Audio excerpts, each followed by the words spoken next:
happy Friday. I am back to read chapter 8 of Ungifted. If you don't remember what happened, you can always go back and listen to the end of chapter 7, or I'll just give you a little rundown.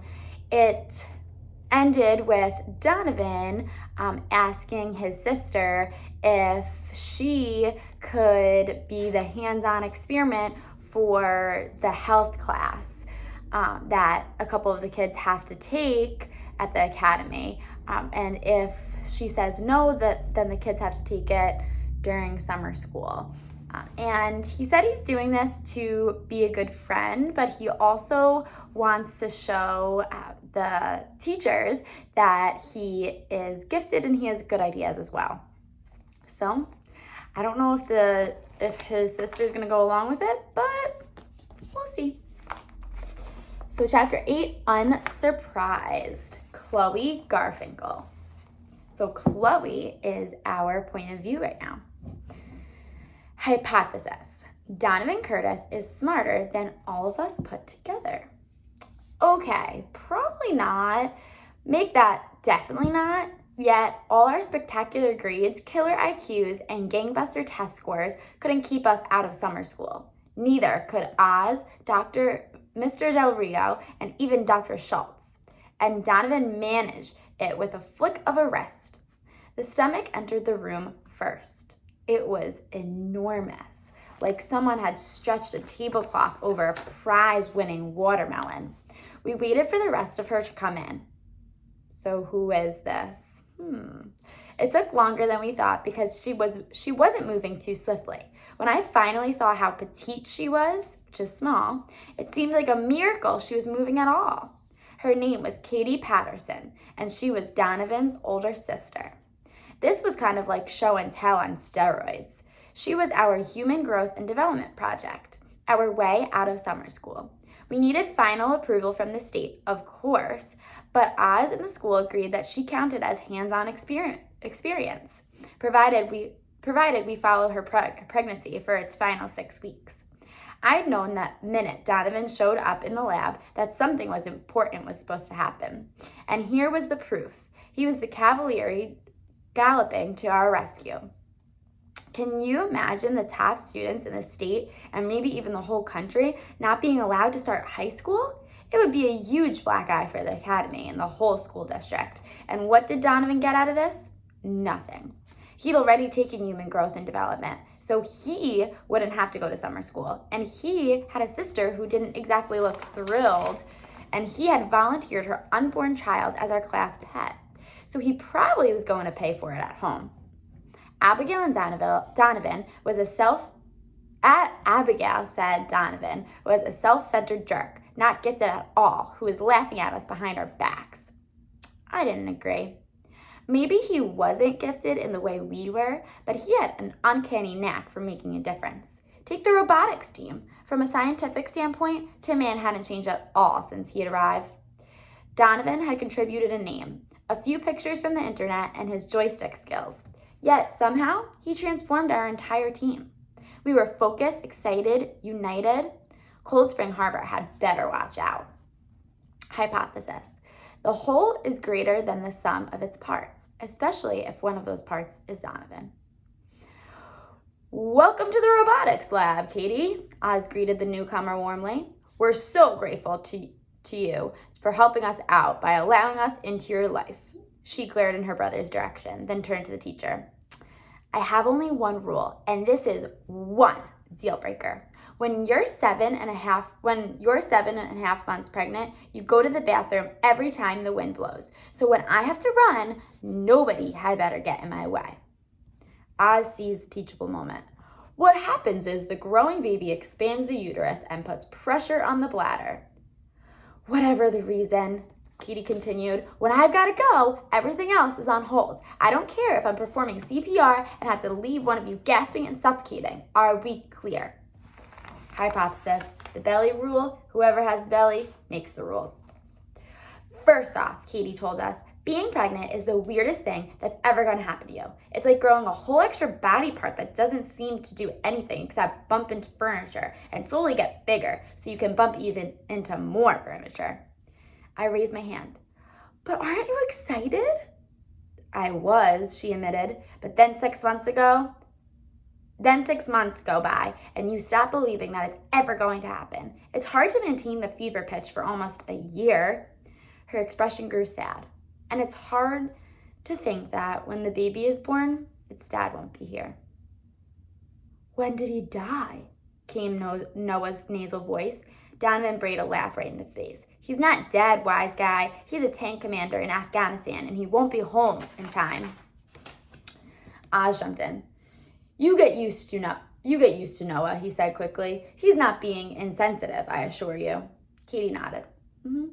Another thing about being pregnant, your body, which used to be your own private business, is suddenly a hands-on theme park for total strangers. Everybody in white coats pokes, prods, and examines you in some way or another. And for what they can't see, they have plenty of sophisticated machines that can look inside of you. I brought a few of my sonogram pictures if anyone's interested in having a look at them. We all were. I think Katie was kind of surprised about that. She was used to Donovan, and let's face it, he was pretty different from the average gifted kid. None of us knew anything about pregnancy or sonograms, but it was so natural for us to take everything seriously and to do our best with it. We wanted to know about this because we wanted to know about everything. We were just knowers. I scoured the black and white images, searching for anything that resembled a baby. I think I spotted a set of ribs and maybe a foot, but I also saw something that looked like a bust of Abraham Lincoln, and that definitely wasn't in there. Abigail thought she'd found the head, but Katie explained that it was just a bubble in the amniotic fluid. Lederer was convinced he saw twins. Kevin and JC saw nothing at all. Donovan wouldn't even try. I'll have plenty of time to look at it after it's born. It's going to be my niece, or nephew, or whatever. Noah stepped forward for a closer look. If it's a girl, he said finally, then what's that? And we could all see exactly what he was pointing at. Katie looked both startled and forlorn at the same time. We didn't want to know if it was a female or male. We wanted it to be a surprise. He could be wrong, Oz managed without much conviction. The rest of us nodded in agreement, but we knew better. Noah was never wrong, unless he wanted to be. Better start knitting blue booties, Donovan told his sister. She looked daggers at her brother. Wipe that grin off your face, Donnie. I wouldn't even be here if it wasn't for you. So everything that happens is your fault. Hypothesis. Brothers and sisters forge family bonds through a complex byplay of accusations and insults. It wasn't all business. Katie wanted to see the robot, so we gave her a little demonstration. And while Donovan was operating Tin Man, I ended up next to his sister. What's he like at home? I whispered. He's a barrel of laughs, she replied. He drinks orange juice out of a bottle, carpets his room in old socks, watches poker on TV, and has never said the word thank you in living memory. Should I go on? I felt my face flushing as I stuck up for him. He's doing an amazing thing bringing you here for our class. She cast me a piercing look that instantly had me on defense. What? Nothing really, she smiled at me. It's just interesting to see your brother through someone else's eyes. And suddenly, just as Tin Man was deploying the mini-bot, she became very still, her expression far away. Are you okay? I whispered in concern. The baby's kicking. She took my hand and placed it on her sweater over her rounded abdomen. I could feel it tapping against my hand, like little hiccups. It was strange, but also kind of beautiful. I was so much more than just 1 hour closer to my human growth development credit. In those 60 minutes, I learned what a brand new human felt like. Hypothesis. And a certain tank commander in Afghanistan will soon find out he's having a son. Oh, so let me see about the next chapter. Okay, the next chapter is super short, so I'm going to read chapter 9 too. I don't want to stop. This is so interesting. Unfailing, Noah Euclid. These were my math test results for the semester so far. 0 out of 20, 1 out of 15, 4 out of 35, and incomplete. This was my math grade on my progress report, A+. I explained to Mrs. B that my score was actually 4.52%, a solid F- on any reasonable scale. She just laughed and changed the A+ to A++. Then she wrote in the comments section, computes averages without aid of calculator. How unfair is that? I found a clip on YouTube called Failing Math, but when I watched it, it was completely unhelpful. They didn't teach you how to fail math, they taught you how to pass it. I expected more from YouTube, which usually has great stuff like wrestling videos, oranges that talk, and people putting oil on fires. There was another video called Failing School, but it turned out just to be a news story about how our education system isn't any good. I could have told them that, and not for the reasons they gave. The problem with our education system is if you score one little 206 on a little IQ test, everybody goes nuts about it. You have to go to a special school, only they call it an academy, which really just means the same thing. And then the pressure starts. Do better, reach for the stars, lift up your potential, go all out, strive, achieve. Why? You've been blessed with an incredible gift and you're wasting it, Oz was constantly telling me. You should be getting 100% on everything. He wanted me to admit that I got 4 out of 35 on purpose, that I could have gotten 35 out of 35 without even breaking a sweat. That was missing the point entirely. To me, this stuff was all so easy that 4 out of 35 and 35 out of 35 were really just the same thing. It was like kicking puffballs of dandelion seeds as you walk across an open field. You could get them all, but why would you? It just didn't matter. Abigail thought I was crazy. I disagreed. And if I was as smart as the IQ test said I was, which one, I was right. I never asked to be right about anything. It would just happen that way. When you have the answers before anybody asks the question, nothing is very surprising, whether you're a gifted program or not. You might as well go to a regular school around the corner from your house. I wanted that so much. The students who went to the school laughed a lot, and even when they weren't in the act of laughing, they seemed unpressured. I could hear in the snippets of conversation as I waited for the bus to the academy. I don't care. Who cares? I couldn't care less. Ask me if I care, like I care. Everybody said they were less intelligent than us, but I thought those kids were really onto something. At the academy, people cared too much, which was why we laughed so little. And unpressured was the last word you used to describe us. So why wouldn't I convince my parents to let me transfer? Was that argument beyond even my intellect? Did it require an IQ of 207 or better? I was failing at failing. The teachers were on to me. They never let it happen. There was a conundrum here. A, only sheer genius could get out of the academy. B, anyone showing sheer genius is sent to the academy. I used to spend many hours pondering this, back in the days when I had many hours to spend pondering. That all changed when Donovan Curtis told me about YouTube. This was an important revelation for me because almost everything on YouTube is surprising. I'll never forget when Donovan showed me how to use it. He clicked on a video and for 11 magical seconds, we watched a Cocker Spaniel drinking out of a toilet. In those 11 seconds, my world was transformed. What I had just seen could have not been predicted by anyone, regardless of IQ. It was astonishingly simple and utterly random. The brain hiccup of a collective mind, 7 billion people strong. I've been looking for something like this my whole life, and I was infinitely grateful to Donovan for opening that door for me. I almost forgave him for bringing his sister in and spoiling the only chance I ever had to flunk. The word had just come in from the State Department of Education that studying Katie Patterson's pregnancy officially counted as real-life experience in human growth and development. You should have seen the celebration when Oz made the announcement in the robotics lab.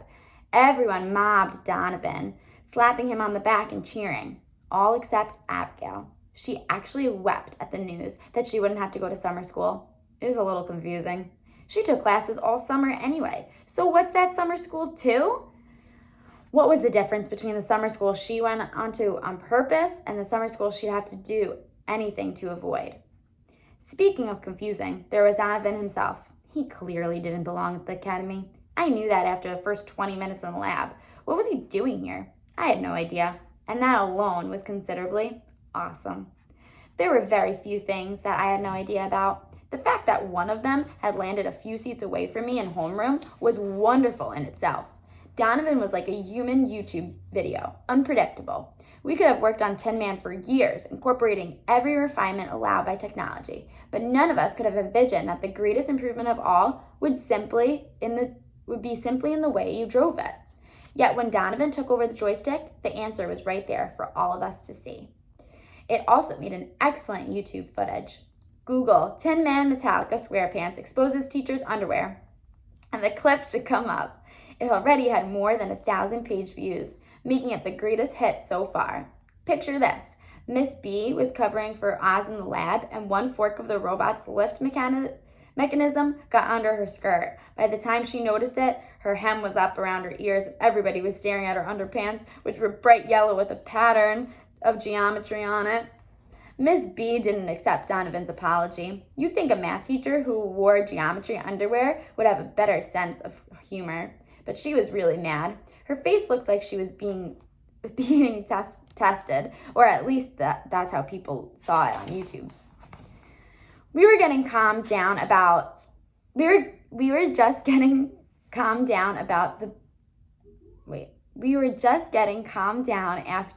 the when Chloe pounded into the lab, gasping from an all-out sprint. You won't believe it, she panted. They still haven't fixed the Hardcastle gym, so they're moving the Valentine dance here. Donovan looked uncomfortable. What do we care about another school's party? Don't you get it? Chloe crowed. It's on our turf, so we're all invited. I've been in the gifted program since I was 8, and you know how many dances we've had? Try 0. Except for the dance of the electrons, I reminded her. My 6th grade science project. Abigail did not share Chloe's enthusiasm. I can't think of a single thing that interests me less than a school dance. Chloe stared at her. But you're going, right? Not even at gunpoint. Chloe was devastated. But you have to. We may never get another chance like this again. Abigail was adamant. That suits me just fine. You're a scientist, Miss B challenged her. How can you arrive at a conclusion without any data to back it up? Chloe jumped on the bandwagon. Look at this as an experiment, a social experiment. Right, Donovan? Donovan shrugged. Don't ask me. I never go to dances. Well, you're going to this one, announced Oz, striding into the room. I'm making a class assignment. Abigail was horrified. Oz, you can't make us go to an after-school event. No, the teacher agreed, but I can assign everybody to write an essay about it, and if you haven't been there, you'll have to take a 0. I'll take a 0, I volunteered readily. Remember, this is Noah. You couldn't get a 0 if you handed in a blank page, Abigail said in a resentful tone. She was tight-lipped, but I had a feeling she'd be there. I'd kill for a bad grade. She'd kill to avoid one. Oz panned the room, making eye contact with each student. This is a good idea, people. We're all so focused on our specialties that we tend to miss out on ordinary experiences. Having fun is part of education too, you know. I don't have time to go to a dance, I complained.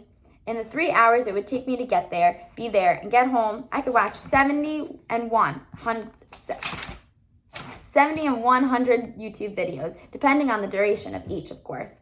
There's more to life than YouTube, Noah, chided Chloe. That's where you're wrong, I reported. YouTube is life, only better. The entirety of human experience is on that little screen. Last night I watched modern day Clash of Gladiators in bathing suits battling in and out of a roped square, jumping off tables and hitting each other with chairs. It's called professional wrestling, Noah, Donovan announced, and it's all fake. I saw blood. I respected Donovan, but he didn't know everything. If my mother hadn't pulled the plug on my computer, I could have watched a steel cage match.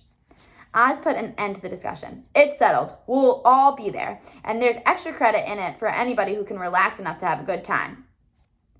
Will you be going? I asked Donovan as he headed back to our seats. I never went to Hardcastle dances when I was a Hardcastle student, he told me. Why should I start now? Oz overheard it. Extra credit, Donovan, he said enticingly, dangling the prospect like a fisherman baits. So you'll be there, I persisted. What do you care? Donovan snapped, suddenly angry. You shouldn't even be going. You don't need extra credit. You've got more points than you know what to do with. I wish I could give some of mine to you, I told him honestly, but I don't think it works that way. He stared at me for a moment and then sighed. See you at the dance. Alrighty, so that is Noah, and I want you to think about what do you think about Noah? What character trait goes with Noah? This is like the first time we're hearing from his perspective, So I want you to think of a character trait for Noah and comment below. Happy Friday.